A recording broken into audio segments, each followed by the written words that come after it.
Gamebook je knížka, ve které se příběh různě větví a čtenář si vybírá, co chce, aby se stalo. Například tady ve Vítkovi hned na začátku si má možnost vybrat, jestli chce, aby Vítek jel s babičkou do muzea nebo na koupaliště.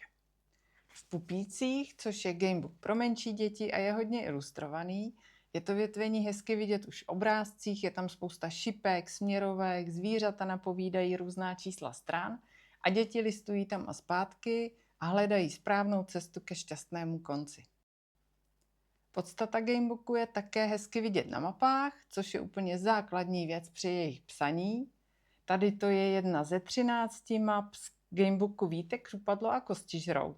A je na ní krásně vidět, jak se ty dějové linky různě větví, spojují, anebo končí v některé ze slepých cest. Dalším charakteristickým rysem gamebooku jsou nejrůznější herní prvky. Velmi často to bývá házení kostkou, kdy například hozená číslice zastupuje sílu v boji.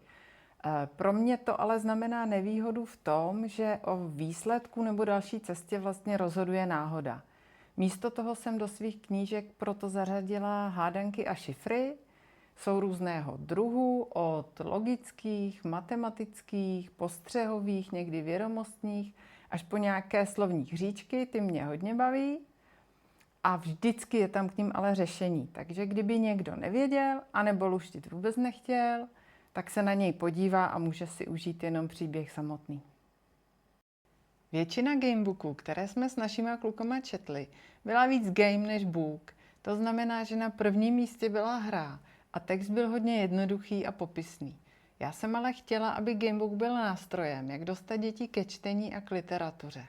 Na prvním místě je proto u mě příběh. Vždycky jsem se snažila, aby byl hodně napínavý, dobře se četl a vzbuzoval emoce. U všech svých gamebooků jsem proto ke spolupráci přizvala skvělé redaktory a ilustrátory, aby výsledkem byla hezká a dobře udělaná knížka.